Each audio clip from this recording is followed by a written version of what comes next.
오늘은 에벤에셀에서 지고 에벤에셀에서 이김이라고 하는 제목으로 좀 사무엘상 7장에 있는 말씀을 함께 나누도록 하겠습니다. 여러분 1달러 경매 게임이라고 아세요? 이게 이제 심리학자들이 이제 실험을 한 내용인데요. 거의 똑같은 결과가 나왔다고 그래요. 어떤 거냐면 1달러를 경매를 해서 가져갈 수 있는 겁니다. 뭐 우리 돈으로 뭐 1,000 얼마이긴 하지만 이제 10,000원으로 생각을 해보면 10,000원을 이제 가져갈 수 있어요. 이제 단위는 100원씩 이렇게 가져갈 수 있습니다. 그러면 이제 처음 사람이 그 규칙은 뭐냐면 뭐 우리가 잘 아는 것처럼 가장 많은 가장 비싼 금액을 낸 사람이 가져가는 건데 두 번째 사람은 두 번째로 높이 부르는 사람은 무조건 그 돈을 반납을 해야 합니다. 그 규칙이에요. 그런데 이제 처음 사람이 이제 100원을 내잖아요. 그럼 100원 내서 10,000원을 가져갈 수 있으니까 얼마나 좋아요. 그런데 그것을 보고 있었던 두 번째 사람은 200원을 부르겠죠. 그렇게 해가지고 막 9,000원 이렇게 올라갑니다. 그래서 9,900원, 9,800원을 내가 불렀어요. 그래서 이제 내가 최고로 이제 많이 비딩을 한 겁니다. 그렇게 했는데 그 다음 사람이 9,900원을 불러버리네. 네? 자, 그러면 제가 10,000원을 불러야 될까요? 말아야 될까요? 10,000원을 내고 10,000원을 얻으면 또이잖아요. 그야말로. 근데 불러야죠. 그렇죠? 네, 왜냐하면 내가 뭐 해야 되니까 9,800원을 이제 내야 되니까. 그렇게 해서 이게 보통 어디까지 진행이 되는가 하면 평균적으로 1달러를 경매했을 때는 3달러 40센트까지 갔다고 그래요. 34,000원을 내고 뭐 한 거예요? 10,000원을 얻어간 것이죠. 처음에는 이득을 보려고 했다가 나중에는 어떻게 돼요? 나중에 이제 이 10,000원이 넘어가는 순간, 1달러를 넘어가는 순간에는 손해를 보지 않으려고 해서 그 3달러 40센트까지 간다라고 이렇게 이야기하고 있습니다. 우리 왜 그러죠? 바보같이? 네? 네. 바보같이? 우리가 이 영적인 생활도 그럴 가능성이 매우 있겠다 싶어서 이 예화가 좀 생각이 났습니다. 우리가 어떤 죄들을 고집하는 죄들이 있을 겁니다. 처음에는 그것이 좋아서 시작한 죄이지만 나중에는 왠지 그 죄로 인해서 굉장히 내가 피해를 보고 손해를 보고 있는데도 불구하고 여전히 그 죄를 고집하여서 행하고 있는 우리들의 모습이 있거든요. 오늘 그런 부분들에 대해서 함께 생각해 보도록 하겠습니다.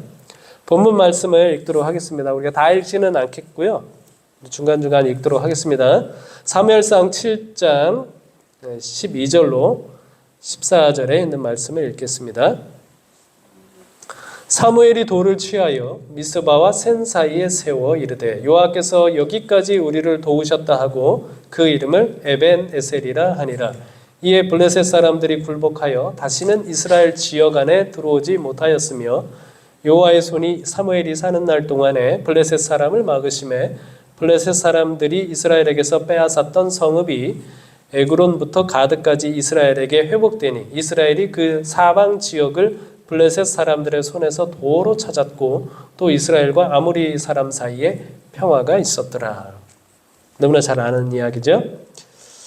그리고 이 일이 있기 전에 이스라엘에 있었던 신앙 부흥 운동이죠. 3절부터 이제 9절에 있는 말씀인데요. 3절, 6절, 9절에 있는 말씀을 읽겠습니다. 사무엘이 이스라엘 온 족속에게 말하여 이르되 만일 너희가 전심으로 여호와께 돌아오려거든 이방신들과 아스타롯을 너희 중에서 제거하고 너희 마음을 여호와께로 향하여 그만을 섬기라. 그리하면 너희를 블레셋 사람의 손에서 건져내시리라. 그들이 미스바에 모여 물을 길어 여호와 앞에 붓고 그날 종일 금식하고 거기에서 이르되 우리가 여호와께 범죄하였나이다 하니라. 사무엘이 미스바에서 이스라엘 자손을 다스리니라. 사무엘이 젖 먹는 어린 양 하나를 가져다가 온전한 번제를 여호와께 드리고 이스라엘을 위하여 여호와께 부르짖음에 여호와께서 응답하셨더라. 여러분 이 장면은 너무나 잘 아는 이야기죠. 이스라엘 백성들이 드디어 이제 엘리 시대에 저물고 엘리의 시대가 저물고 사무엘의 시대가 시작되는 장면입니다. 사무엘의 시대는 어떻게 시작이 돼요? 미스바에서 이스라엘 백성들을 다 불러 모으고 거기에서 개혁하고 부흥하는 그 일부터 이제 시작합니다. 그때 일어난 전쟁이 블레셋과의 전쟁이 바로 이제 에벤에셀과 관련된 사건이 일어난 것입니다. 제가 이 말씀을 읽으면서 한 두 가지 질문을 했습니다. 하나는 미스바와 센 사이에서 블레셋을 물리친 이 사무엘이 그것을 기념하기 위해 돌을 세우고 그 돌에다가 이름을 붙였죠. 그런데 하필 뭐라고 붙였어요? 에벤에셀, 도움의 돌이라고 붙였는데 왜 이렇게 붙였을까라고 하는 부분입니다. 그 다음에 두 번째는 사무엘은 인간 편에서의 어떤 행동들이 블레셋과의 싸움에서 승리할 것이라고 믿고 있었는가? 이렇게 생각을 해보도록 하겠습니다. 자, 오늘의 이야기를 살펴보시면 좀 흥미로운데요. 유대 전승에 따르면 사사기의 저자는 사무엘이라고 봅니다. 사무엘서의 저자는 누구일까요? 사무엘서의 저자는 사무엘입니다. 그리고 아마 사무엘 사후에 대한 기록된 부분들은 뭐 나단이나 갓 선지자가 기록했을 것이라고 추측을 하고 있습니다. 자, 어쨌든 지금 기록되어 있는 내용과 사사기에 있는 내용은 사무엘이 기록했다라고 보았을 때 또 사무엘과 매우 근접한 시대에 일어났던 것들이라고 생각해 봤을 때 좀 흥미로운 것입니다. 이 블레셋을 사이에 두고 좀 대조되는 장면이 있었어요. 사사기의 마지막 사사에 관한 기록은 나실인인 삼손에 관한 기록이고요. 사무엘도 뭐예요? 나실인입니다. 그렇죠? 한나가 이 아이를 특별하게 서원을 해가지고 이제 나실인으로서 살아가도록 하고 있지 않습니까? 그런데 이제 블레셋과의 전쟁 관련돼서 이제 생각을 해보면 삼손은 블레셋에서 이스라엘을 구원하기 시작하더라라고 하는 그 말과 더불어 그의 삶이 끝납니다. 그런데 사무엘은 어떻게 됐어요? 그가 사는 날 동안 블레셋이 다시는 이스라엘을 침범하지 못하게 되었습니다. 자, 그리고 이 블레셋과의 전쟁은 이제 두 번에 걸쳐서 일어나지 않습니까? 4장부터 보면 블레셋과의 이제 전쟁에 관한 기록이 나옵니다. 블레셋이 어디로 올라와요? 아벡이라고 하는 곳에 올라와서 진을 치니까 이스라엘 백성들이 어디에 진을 칩니까? 에벤에셀에 진을 칩니다. 에벤에셀에서의 싸움은 완전히 대패합니다. 이스라엘 보병 3만이 죽어요. 그리고 하나님의 법궤는 빼앗기죠. 이때의 이스라엘의 지도자는 누구였어요? 엘리였습니다.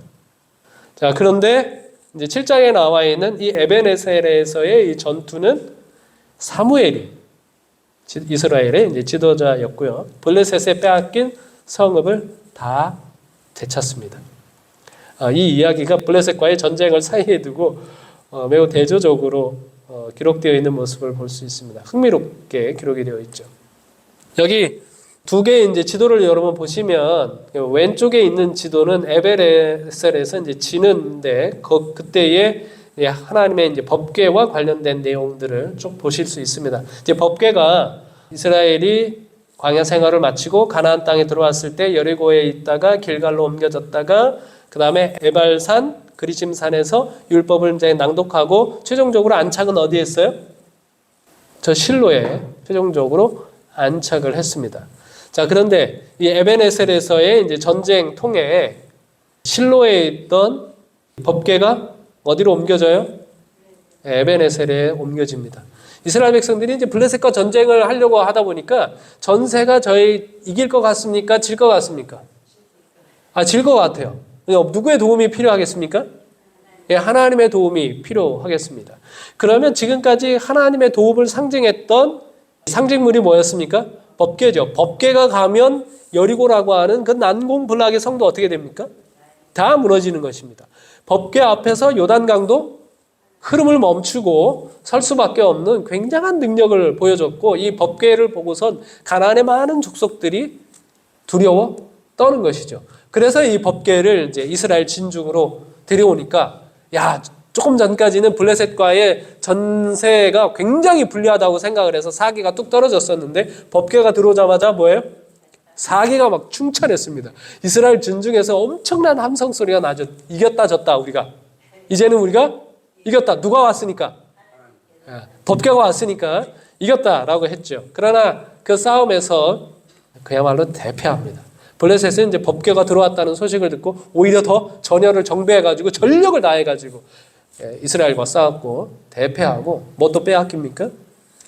법궤도 빼앗기죠. 이 소식을 들은 엘리도 법궤가 블레셋 사람의 손에 넘겨졌다고 하는 소리를 듣는 순간 뒤로 넘어져서 목이 부러져서 죽습니다. 그때의 나이가 이제 98세였죠. 그렇게 하고 이 법궤는 블레셋 땅으로 빼앗겨서 가게 됩니다. 처음에 정착한 곳이 어디입니까? 아스돗에 정착을 했습니다. 그래서 아스돗 이제 다곤 신전에 우리 신이 우리를 도와가지고 누구를 이겼다? 이스라엘 신을 이겨버렸다 그래가지고 이 전승 기념물로 이 법궤를 어디다 뒀어요? 다곤 신전에다 놔뒀더니 다음날 아침에 일어나 보니까 다곤 신이 어떻게 돼버립니까? 목이 부러지고 팔이 부러지고 다 이 법궤 앞에 이제 엎드려 있는 모습을 보게 되죠. 그래가지고 비상 상황이 걸렸습니다. 그리고 이제 이 일이 있은 다음에 아스돗 땅에 뭐가 생겨요? 독종이 퍼져요. 질병이 독종이 퍼집니다. 그래서 이제 이거 뭐 때문에 이런 거야? 이거 지금 변화된 거는 저 법궤밖에 들어온 게 없는데 그래가지고 이 법궤를 어디로 옮깁니까? 저 에그론 지역으로 옮깁니다. 왜 에그론 사람들이 환영을 했을까요? 환영하지는 않았죠. 에그론 땅에도 이제 독종이 퍼지게 되는 것입니다. 그래서 이것을 법궤를 이제 둘 수 없다고 판단을 해가지고 블레셋에 이제 5 방백들이 모여가지고 회의를 하죠. 뭐 하자? 우리가 제사를 드리자. 속건제를 드리자. 그래서 금쥐 5마리 잡고 금독점 5개. 우리 방백이 5이니까 그렇게 해서 속건제를 드리고 그 다음에 이 법궤를 술에다가 얹어서 이스라엘 땅으로 보내자라고 하게 됩니다. 그래서 이제 돌아온 것이 벳세메스라고 하는 지역으로 돌아오게 되죠. 벳세메스는 누구 성읍이에요? 레위 지파가 사는 성읍입니다. 우리 삼손 이야기할 때 들어보셨을 거예요. 삼손이 살고 있던 소라 땅과 벳세메스는 매우 가까운 지역에 있습니다. 그래서 레위 지파의 성읍 벳세메스로 딱 들어왔는데 거기서 제사를 드리죠. 제사를 드린 다음에 잘 보관해 뒀으면 좋았을 텐데 어떻게 합니까? 벳세메스 사람들이 법궤가 궁금해요. 도대체 이게 뭔가 싶어가지고 법궤를 들여다보다가 얼마나 많은 사람이 죽어요? 우리 성경에 보면 5만 70명이라고 되어 있습니다. 그렇죠? 근데 5만에는 이제 괄호 표시가 되어 있습니다. 아마 5만은 아닐 겁니다. 벳세메스라고 하는 작은 성읍에 그 당시에 5만 명 넘게 살 수는 없거든요. 다윗 시대에 예루살렘에 한 7만 명 정도 살았답니다. 그러니까 이제 벳세메스라고 하는 이것에 5만 명 정도 살기는 어렵다고 봐야 되겠죠. 그래서 한 약 70명 정도가 죽었다고 보는 것이 타당할 겁니다. 그래서 이제 놀란 이제 벳세메스 사람들이 이제 기럇 여아림 쪽으로 이제 법궤를 옮기는 이야기가 이어서 진행이 됩니다. 그러니까 에벤에셀에서 이 전투에서 진 이후에 하나님의 법궤가 이렇게 결국 이렇게 계속 떠돌아다니고 있는 모습을 볼 수 있습니다. 그리고 이제 나중에 다윗이 왕이 된 이후에 이제 예루살렘으로 이제 옮겨지게 되는 것이죠. 자, 그런데 사무엘이 미스바에서 이제 이스라엘 백성들과 신앙 부흥 운동을 하고 있을 때에 미스바에 이스라엘 백성들이 다 모이니까 블레셋이 뭐 하려고 하나보다 우리에게 전쟁을 걸려고 하나보다라고 해가지고 모여가지고 이제 싸우려고 했었죠. 그때 아까 읽었던 것처럼 사무엘이 백성들과 함께 기도할 때 누가 도우셔서? 하나님이 도우셔서 하나님의 임재의 상징인 뇌성과 번개와 우박을 내리셔가지고 블레셋 사람들을 다 쫓아내죠. 이스라엘 백성들이 쫓아가면서 그들을 쳤고, 그리고 이제 가드에서부터 이제 에그론까지의 이제 빼앗겼던 성읍들을 찾아간 이야기입니다. 그들이 이렇게 이겼습니다. 그런데 여러분, 저 왼쪽에 있는 에벤에셀에서는 이스라엘 백성들이 왜 졌을까요? 그 당시에 이스라엘의 지도자였던 엘리, 그의 두 아들 홈니와 비느하스가 법궤를 가지고 가서 블레셋과 전쟁을 벌였는데 왜 졌을까요? 왜 똑같은 지명인데 에벤에셀, 똑같은 지명 에벤에셀에서 어떤 경우는 지고 어떤 경우는 대승을 거두는 것인가? 이 차이가 뭘까 하는 부분이죠. 예. 엘리와 홈니와 비느하스가 이제 지도자로 있었던 에벤에셀에서의 이제 전쟁과 사무엘이 지도자로 있었던 이 에벤에셀에서의 이제 전쟁 사이를 이렇게 보시면, 제가 이제 사무엘상 3장 18절로 19절에 있는 말씀을 읽으면서 하나님이 그 밤에 사무엘을 찾아와 가지고 엘리 집에 있을 일에 대해서 경고와 책망의 기별을 전합니다. 다음날 아침이 되어 가지고 사무엘이 피해 다니죠. 엘리의 눈에 안 띄려고. 엘리가 뭐 할까 봐, 물어볼까 봐. 근데 이제 엘리한테 걸려가지고 다시 불려와서 엘리가 하나님께서 하신 말을 다 남김없이 전하라고 합니다. 그랬더니 남김없이 사무엘이 전합니다. 그때에 엘리가 어떤 반응을 보이는가 하면 18절에 그가 이르되 이는 여호와 신이 선하신 대로 하실 것이니라 하니라, 이렇게 기록되어 있습니다. 그러니까 엘리가 이제 그 말을 듣고 그의 집안이 죽게 될 것이고 영원히 이제 제사장 직분을 이제 감당하지 못하게 될 것이다라고 하는 이야기를 들었을 때 엘리는 뭐라고 대답을 하는 것입니까? 하나님이시니 여호와시니 선하신 대로 하실 것이니라라고 반응을 하고 있습니다. 그의 잘못에 대해서 뭐 하는 거예요? 네, 인정을 하는 것입니다. 받아들이죠. 그대로 받아들입니다. 자, 그런데 뒤에 있는 말과 이 말씀을 좀 연결해서 생각해 보니까 이게 상당히 흥미롭게 되어 있습니다. 사무엘이 자라매 여호와께서 그와 함께 계셔서 그의 말이 하나도 땅에 떨어지지 않게 하셨다라고 말씀하셨습니다. 그러니까 엘리 집안의 한 말씀도 땅에 떨어질까요? 안 떨어질까요? 땅에 떨어지지 않고 반드시 응하게 될 겁니다. 근데 엘리의 집안은 그 말씀에 대해서 어떻게 반응을 했을까요? 엘리는 그의 이후의 태도들을 보시면 하나님께서 말씀은 그렇게 하셨지만 그렇게 실행하지 않으실 것을 기대했나 봅니다. 그가 그 문제에 대해서 매우 강력하게 하나님께서 경고하셨고 그 일을 시행하시기까지 꽤 수년간 하나님께서 기다렸는데 엘리가 그 하나님의 말씀에 반응해서 전적인 개혁을 합니까? 안 합니까? 그는 전적인 개혁을 하지 않습니다. 그래서 그 말씀은 하나님께서 그렇게 하시긴 하셨지만 그렇게 시행하지 않으실 것을 기대하고 있는 모습을 보게 돼요. 제가 이걸 생각하는 것은 무엇인가 하면 우리가 때로요, 말씀을 읽고 말씀 속에서 내가 어떻게 살아야 될지에 대한 하나님의 분명한 말씀을 들으면서도 우리가 어떻게 합니까? 우리가 엘리처럼 반응하지 않습니까? 예? 말씀은 그렇게 했지만 예? 하나님이 꼭 그렇게 실행하지는 않으실 것처럼 생활하는 때가 얼마나 많은지 모릅니다. 이 엘리는 자신의 잘못을 확실히 개혁하려는 의지가 부족했습니다. 여기 부조와 선지자에 있는 말씀을 보면 엘리는 참된 회개의 열매를 나타내지 않았다. 그는 자기의 죄를 자복하였으나 그 죄를 포기하지 않았다. 여러 해 동안 여호와께서는 당신의 무서운 형벌을 지체하셨다. 이 여러 해 동안의 과거의 실패를 속할 수 있는 많은 일을 할 수 있었다. 그러나 이 노령의 제사장은 여호와의 성소를 더럽히고 무수한 이스라엘 백성들을 멸망으로 인도하는 죄악들을 시정하기 위한 아무런 효과적인 조치를 취하지 않았다. 하나님의 오래 참으심은 홈니와 비느하스로 하여금 저희 마음을 굳게 하고 여전히 범죄하는 일에 담대하게 하였다.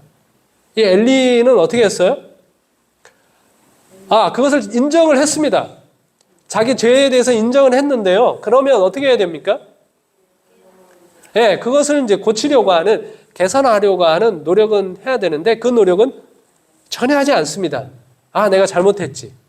그리고 여기 제가 인용하지는 않았지만 요 바로 이어서 인용된 문구가 뭔가 하면 엘리가 어떤 조치는 해요?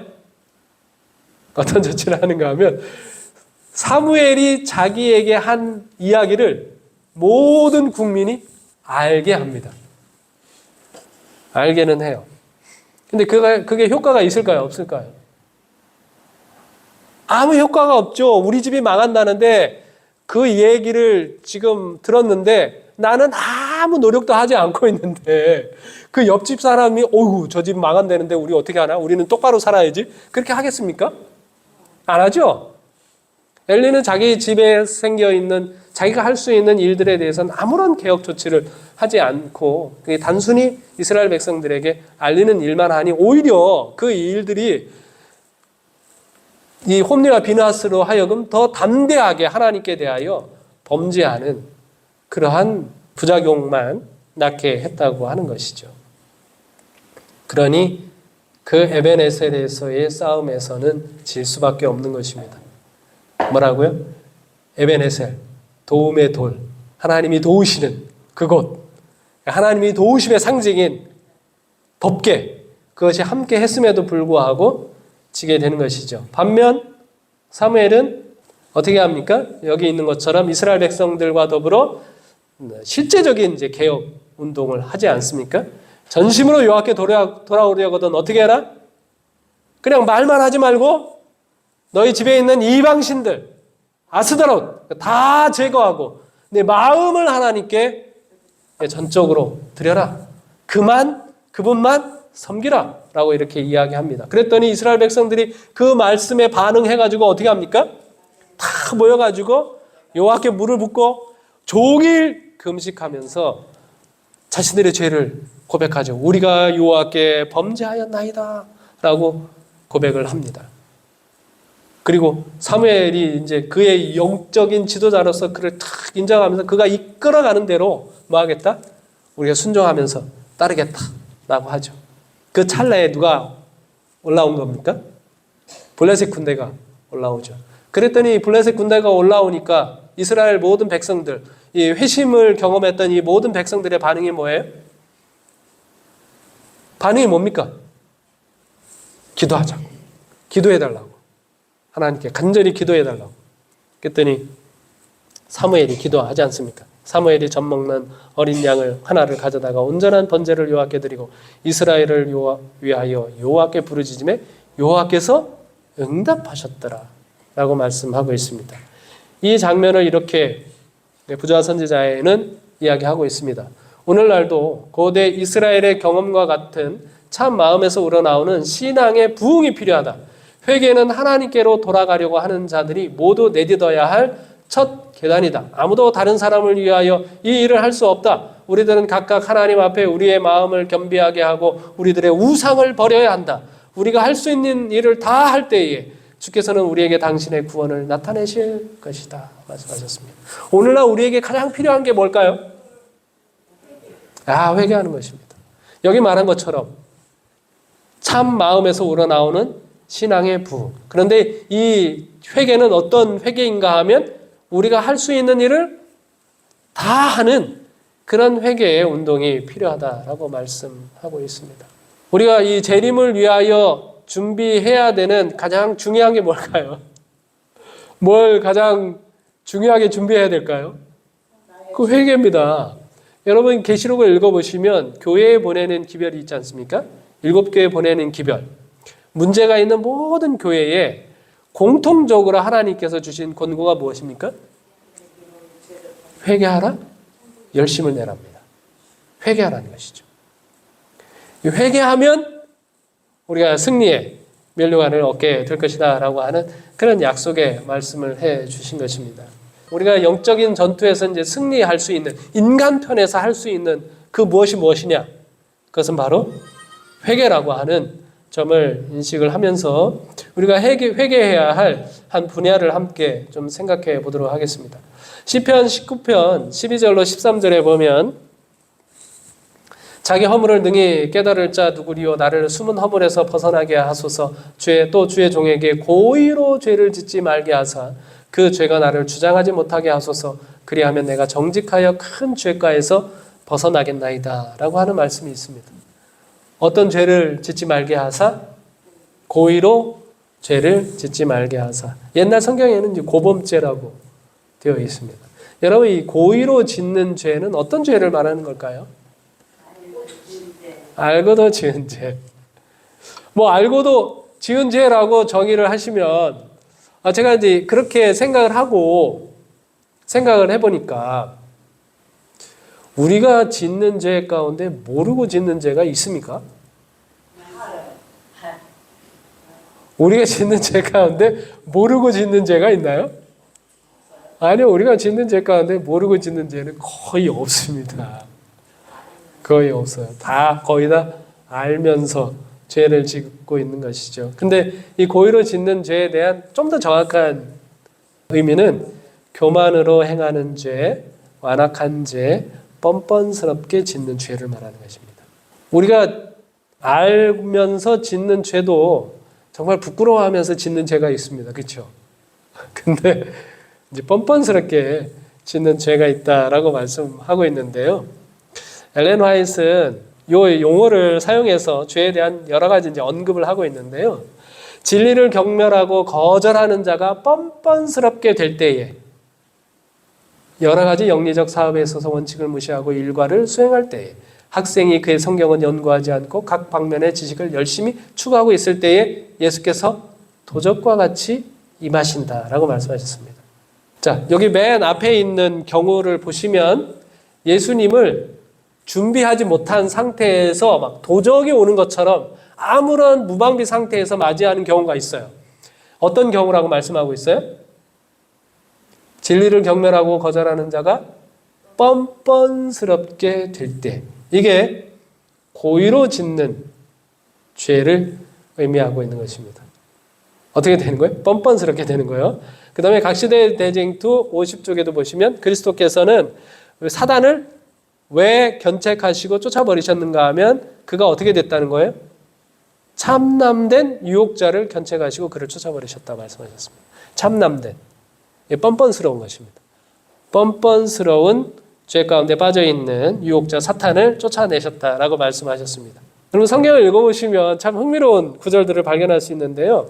요한일서 3장 6절로 9절 그 안에 거하는 자마다 범죄하지 아니하나니 범죄하는 자마다 그를 보지도 못하였고 그를 알지도 못하였느니라. 자녀들아 아무도 너희를 미혹하지 못하게 하라. 의의를 행하는 자는 그의 의로우심과 같이 의롭고 죄를 짓는 자는 마귀에게 속하나니 마귀는 처음부터 범죄함이라. 하나님의 아들이 나타나신 것은 마귀의 일을 멸하려 하심이라. 하나님께로부터 난 자마다 죄를 짓지 아니하나니 이는 하나님의 씨가 그의 속에 거함이요 그도 범죄하지 못하는 것은 하나님께로부터 났습니다. 자, 이 말씀을 보고 오늘 하루를 좀 돌아보십시오. 내가 오늘 하루를 어떻게 살았나? 내 자신을 좀 돌아보시고 나는 예수님에게 속해 있는 것 같다. 한번 손 들어보세요. 아니면 나는 마귀에게 속해 있는 것 같다. 장로님, 마귀에게 속해 있어요? 예수님에게 속해 있어요? 예수 쪽이 좀 더 가까이 있는 것 같습니다. 예수님 안에 거하는 자마다 범죄하지 아니하나니. 범죄했어요? 안 했어요? 범죄하는 자마다 그를 보지도 못하였고 그를 알지도 못하였느니라. 오늘 범죄하셨어요? 안 하셨어요? 자, 굉장히 부담스러운 성경절입니다. 자, 그런데요. 요한일서 1장 8절로 10절에 보면 만일 우리는 그리스도 안에 있는 사람입니다. 만일 우리가 죄가 없다고 말하면 스스로 속이고 또 진리가 우리 속에 있지 아니할 것이요 만일 우리가 우리 죄를 자백하면 그는 미쁘시고 의로우사 우리 죄를 사하시며 우리를 모든 불의에서 깨끗하게 하실 것이요 만일 우리가 범죄하지 아니하였다 하면 하나님을 거짓말하는 이로 만든 것이니 또한 그의 말씀이 우리 속에 있지 아니하니라. 내가 범죄하지 않았다고 얘기하면 어디 안에 없어요? 그분의 말씀 안에 있지 않아요. 근데 아까 앞에 있는 성경절을 보면요. 내가 범죄했다고 하면 어디 안에 있어요? 이거 우리가 어떻게 이해할 수 있는 걸까요? 이 말씀을. 굉장히 요한이 서로 상반되는 이야기를 하는 것처럼 보입니다만 여기 요한일서 3장 6절로 9절에 있는 말씀은 범죄하지 아니하나니라고 하는 말을 continually라고 되어 있습니다. 영어로. 이거는 계속해서 범죄하는 걸 말하는 겁니다. 어떤 한 죄에 대해서 내가 어떻게 하는 거예요? 계속해서 그 죄를 범하고 있는 것을 말하고 있는 것입니다. 의도적으로 죄를 범하고 있는 거예요. 의도적으로 계속해서 죄를 범하고 있는 사람은 예수님을 알아요, 몰라요?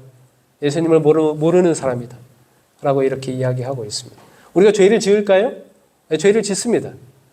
그래서 우리가 죄가 없다고 말하는 것은 우리가 그분 안에 있는 것이 아니라고 이야기하고 우리가 이제 거짓말하는 것이라고 이야기하고 있어요. 그래서 요한일서 5장 16절에 보면 어떤 죄가 있는가 하면 누구든지 형제가 사망에 이르지 아니하는 죄 범하는 것을 보거든 구하라. 그리하면 사망에 이르지 아니하는 범죄자들을 위하여 그에게 생명을 주시리라. 사망에 이르는 죄가 있으니 이에 관하여 나는 구하라 하지 않노라 라고 얘기하고 있습니다. 그러니까 죄에는 두 가지 죄가 있어요. 어떤 죄? 사망에 이르는 죄가 있고 사망에 이르지 않는 죄가 있어요. 사망에 이르지 않는 죄는 우리가 서로 기도하면서 구하면서 그렇게 하면 이 사람이 뭐 할 수 있다는 거예요? 돌이킬 수 있다는 거예요. 그런데 사망에 이르는 죄는 무슨 죄예요? 계속해서 의도적으로 고집해서 뻔뻔스럽게 짓는 죄를 이야기하고 있는 것입니다. 자, 그래서 우리가 정말 주님 앞에 내려놓고 회개해야 할 죄는 우리가 계속해서 연약하게 넘어지면서 그것이 처음에는 굉장히 하나님께 대하여 막 양심에 찔리고 부담감이 됐는데 지금은 점점 그 죄에 익숙해져 가지고 좀 나를 자꾸 합리화시키려고 하고 있는 그런 죄들이 없는지 우리가 깊이 우리 마음을 살펴볼 필요가 있습니다. 그것은 우리로 하여금 고의로 죄를 짓게 하는 그 상황에 이제 빠져들게 되는 것이죠. 생애일기 34쪽에 보면 많은 사람들은 그들이 그릇된 행동을 하고 있다는 것을 안다. 그러나 그들은 그들의 행동을 고치지 않는다. 그들은 그들이 원할 때에는 언제든지 변할 수 있다고 믿는다. 그러나 그 일은 쉽게 이루어지지 않는다. 죄는 그들의 욕망과 습관을 바꿔놓고 그들의 품성을 꼴짓고 있다.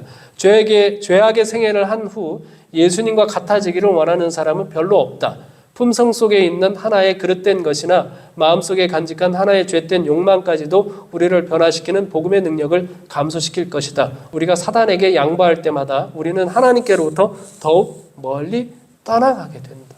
우리 안에 있는 죄를 자세히 살펴보고 이 죄들을 하나님 앞에 내려놓아야 한다고 하는 말씀을 하고 있는 것이죠. 자꾸 뒤로 미루게 되면 그 죄가 나를 결국에는 어떻게 할 것이다? 나를 정복하게 할 것이다 라고 말씀하고 있습니다. 이 삼위 하나님이라고 하는 책에 보면 8분인가 목사님들이 하나님이 삼위 하나님이 가지고 있는 이제 속성에 대해서 이렇게 쭉 쓴 내용입니다. 그 중에 이제 네 번째 글을 리처드 필립스라고 하는 이 목사님이 쓰셨는데 이 목사님이 한 경험담이 있습니다. 이 대학에서 강의할 때 이 목사님과 이분의 아내와 매우 가깝게 지내던 이제 여학생이 있었습니다. 굉장히 열정적인 그리스도인이었고요. 개혁주의 신앙을 하면서 정말 깊은 회심을 경험했던 여학생입니다. 그런데 대학을 졸업한 후에 이 여학생이 아주 곁길로 치우치는 거예요. 그녀에게 해줄 수 있는 모든 조언을 해줬습니다. 새 직장에서 직장 생활을 할 때 당신이 그리스도인이라고 하는 사실을 아주 분명하게 보여줘야 한다. 그리고 이제 직장에서 그리스도인 친구들을 한번 찾아봐라. 그런 이야기를 해줬어요. 그런데 이제 그 여청년이 그렇게 하지 않고 1년이 지났습니다. 어느 날 이 여청년이 찾아와가지고 자기가 이제 죄를 짓고 있다고 이 목사님에게 고백을 했습니다. 직장에서 유부남과 불륜의 관계를 맺고 있었던 것이죠. 그런데 자기가 죄를 짓고 있다고 하면서 그 관계를 포기하려고 하지 않는 거예요. 그러면서 이제 한탄합니다. 나는 이제 구원받지 못할 거예요. 라고 하면서 한탄하면서 이제 목사님과 이야기하는 겁니다. 어떻게 목사님이 이야기해 주면 좋을까요? 그래서 이제 목사님이 옛날에 이 여청년이 아주 뜨겁게 신앙했을 때의 이야기들을 해줬습니다. 자매는 그리스도인입니다. 자매가 그 교회에 나가지 않는 것도 사실이고 불륜을 저지르는 것도 사실이고 그런 삶을 중단하기를 원하지 않는 것도 사실이고, 그런데 우리가 같이 함께 목마른 사슴을 부르면서 함께 울었던 밤이 기억나지 않나요? 또 하나님의 은혜에 관한 설교를 듣고 나서 자매가 눈물을 흘렸던 때 기억하지 않나요? 막 그렇게 하면서 지난날 아주 뜨거웠던 신앙했던 그런 경험을 이야기해 주는 겁니다. 그런 만남이 있은 다음에 이 여청년이 교회에 다시 나가 좀 더 잘해보겠다고 약속을 했습니다. 그런데 이제 곧 이어서 이 여청년이 믿지 않는 사람들과 어울렸습니다. 그러면서 다음번에 만났을 때는 기독교가 허구라고 하는 것을 이제 깨달았다고 이제 말을 하는 거예요. 자기가 이제 그 믿지 않는 친구들하고 얘기하는데 무신론자 친구들이 막 뭐라고 얘기해 주는데 기독교에 대해서 자기가 할 말이 없더라는 거예요. 그 사람들의 이제 논리에 대해서. 그리고 이제 자기는 니체를 비롯한 다른 무신론 철학자들의 책을 읽기 시작했고, 그래서 이제 신앙을 버렸다고 이야기했습니다. 여전히 이제 그 유부남과 불륜 관계를 맺고 있었고요. 그 예전의 삶으로 돌아가게 된 것이죠. 목사님이 잘한 것 같습니까? 잘 상담을 해줬던 것 같습니까? 근데 이제 목사님이 그 일이 있은 다음에 조나단 에드워즈라고 하는 사람이 쓴 신앙의 이제 감정론을 읽었다고 그래요. 그 감정론 가운데 어떤 이야기가 있었는가 하면 지난날의 그 뜨거웠던 그런 신앙적인 구원이 구원의 증거가 되는 것은 아니다 라고 하는 이야기. 우리가 자주 이제 왕년 신앙 얘기하잖아요. 우리가 왕년에는 엄청 열심히 신앙을 했다라고 하는데 그 왕년에 열심히 신앙했다고 해서 그것이 구원의 증거가 되는 것은 아니다라고 하는 이야기를 듣게 돼서 목사님이 좀 잘못 상담을 해줬구나 생각이 들었습니다. 새로운 삶을 산다는 열매가 없으면 내가 그리스도를 믿는다고 아무리 공언한다고 할지라도 그것은 이제 구원의 증거고 그리스도인이라고 믿을 수 없다, 이런 생각이 들었습니다. 그 자매가 목사님에게 아주 폭탄처럼 얘기합니다. 난 그리스도인이 아니에요. 니체의 대답이 있어요. 나는 여전히 똑같은 그 관계를 맺고 있고 그것이 좋아요. 이렇게 하고서 이제 떠나버렸습니다. 눈물을 흘리면서 말렸는데도 청년은 이제 떠나버리게 된 것이죠. 그로부터 이제 몇 년이 흘렀습니다. 아내와 이제 목사님이 그 여청년을 위해서 기도를 계속했습니다.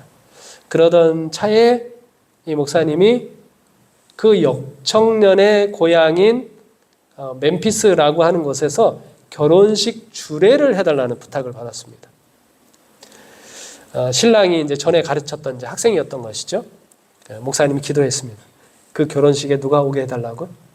그 여청년이 오게 해달라고 간절히 기도를 했습니다. 그런데 기도의 응답이었을까요? 결혼식이 끝나고 이제 인사를 나누는 자리에서 그 여청년이 와 있는 것을 좀 보게 됐습니다.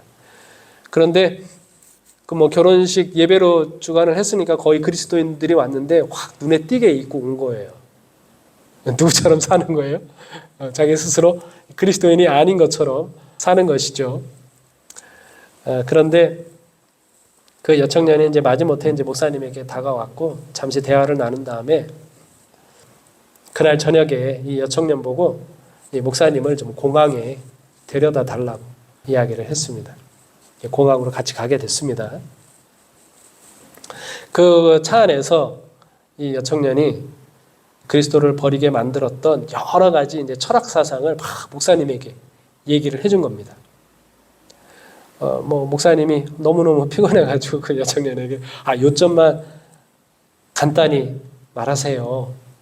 철학이 기독교가 잘못되었다는 것을 입증했기 때문에 도덕적으로 그릇된 방탕한 삶으로 살아간다는 말인가요? 아니면 내가 그리스도인답게 살지 못하고 성적 유혹에 넘어가서 그것을 정당화하기 위해서 니체의 사상을 받아들인 건가요? 이렇게 물었어요. 그 물음에 이 자동차가 사고를 당할 뻔했다고 그래요, 목사님이. 이 여청년이 그 이야기를 듣고 펑펑 울기 시작을 한 겁니다. 자기가 그 목사님의 이야기를 듣고 생각을 해보니까 자기가 왜 그렇게 살고 있는 거예요? 왜 그리스도교를 버리려고 생각을 한 거예요? 자기의 삶을 이렇게 부도덕하게 살고 있는 이 삶을 정당화시키려고 자기가 이제 그런 태도를 하고 있었던 것이죠. 자기는 더 이상 그리스도인이 아니라고 배교자라고 막 말하면서 자기는 영원히 단죄받을 거라고 히브리서에 보면 예수 그리스도를 다시 짓밟으면 회개하는 속죄하는 제사가 없다 이런 말을 기록하면서 자기는 다시는 이제 용서받지 못할 거라고 그렇게 이야기를 했습니다. 그때 뭐라고 이야기하면 좋을까요? 네, 목사님께서 이런 말을 했습니다. 그리스도를 진정으로 포기했나요? 그분이 하나님의 아들이 아니며 죄인들을 위해 십자가에서 죽지 않으셨다고 말할 수 있나요? 지금 예수 그리스도를 부인하는 것입니까? 만일 그렇다면 자매가 영원히 단죄되었다고 말할 수밖에 없습니다. 목사님께서 아주 강력하게 이야기했어요. 그 이야기를 듣고 이 여청년이 퍼뜩 정신을 차렸습니다. 자기가 보니까 떠난다고 하긴 했는데 그리스도를 완전히 버린 거는 아닌 것 같아요. 예, 죄인들을 위해서 예수님께서 십자가에 여전히 죽으셨다고 하는 그런 믿음이 있는 겁니다. 그날 저녁 이제 공항에서 비행기를 타고 떠나지 못하고 다시 그 여청년과 함께 저녁을 보내면서 복음을 전했고 십자가에부터 시작해가지고 그 다음에 지금 타락한 상황들에 대해서 깊은 이야기를 나누게 됐습니다. 그 여청년이 회개를 하고 다시 돌아오게 된 이야기를 기록을 하고 있어요. 제가 이 책을 보면서 이 여청년의 태도처럼 우리가 우리 자신의 죄들에 대해서 우리 죄를 합리화시키기 위해서 성경 말씀을 어떤 것들은 소홀히 여기고 등한히 여기고 얼마든지 할 수 있구나라고 하는 생각이 들었습니다. 그리고 이제 목사님이 얘기했던 것처럼 왕년에 뭐 좋은 신앙을 했고 뭐 은혜를 함께 나눴고 하는 그런 이야기도 중요하겠지만 우리가 죄를 지었을 때에 우리의 고의적으로 죄를 지었을 때 용서받을 수 없다고 하는 그런 강력한 심판의 기별도 전하고 그것을 의식하는 것도 매우 중요하겠구나라고 하는 생각을 다시 한번 하게 됩니다. 그래서 첫째 천사의 기별에 보면 심판의 시간이 이르렀으니 하나님을 뭐하며? 두려워하며 그에게 영광을 돌리라라고 하는 말씀이 있죠. 하나님을 두려워하라고 하는 말씀 속에는 어떤 의식을 가지라는 호소가 들어가 있는 거예요? 우리의 죄에 대한 의식을 가지라고 하는 호소가 들어가 있는 것입니다. 우리가 고의로 계속해서 짓고 있는 죄들에 대하여 하나님 앞에 다 내려놓고 용서를 받으라고 하는 그 호소의 말씀이 들어가 있는 것이죠. 다시 한번 이 1달러 경매 게임에 있었던 이 이야기를 기억을 하게 됩니다. 자, 우리가 처음에는 우리가 왜 죄를 고집하고 있을까요? 저 1달러짜리를 얻는다고 할지라도 더 큰 손해를 입는데 우리가 왜 계속해서 그 죄를 고집하고 있는 것입니까? 우리가 고집하고 있는 어떤 죄든지 그것 때문에 우리가 이득을 보는 일은 결코 없습니다. 근데 우리가 손해를 보고 있는데도 굳이 그것을 부여잡고 있다고 하는 사실을 마음 깊이 깨달으면 좋겠습니다. 우리 죄는 할 수 있으면 빨리 우리 주님 앞에 가져가야 하는 것이죠. 그리고 우리가 하나님의 말씀 앞에 우리 그리스도 앞에 다 나아가서 우리 안에 숨겨져 있는 죄들도 하나님의 은혜로 찾아내서 진심을 다해서 하나님 앞에 내려놓고 용서받는 것이 무엇보다도 우리에게 필요한 것입니다. 이 마지막 때에 우리가 어떻게 이 대쟁투에서 승리할 수 있을까요? 사무엘이 백성들과 더불어 승리할 수 있었던 유일한 이유는 무엇이었습니까? 모든 백성들이 다시 한번 자신들의 다 죄를 하나님 앞에 내려놓을 때에 그들이 무기 들고 싸웠나요? 무기 들고 기도하고 있었나요? 아니요. 그들을 대신해서 예수 그리스도께서 하나님께서 하나님의 군대를 보내셔서 블레셋 대적들을 완전히 물리치지 않으셨습니까? 그러므로 우리 모든 성도들이 다시 한번 우리 안에 숨어져 있는 죄들까지 다 그리스도 하나님의 말씀과 그리스도의 은혜로 말미암아 발견해서 다 하나님 앞에 가져가서 용서받고 그 기도가 참 좋은 것 같아요.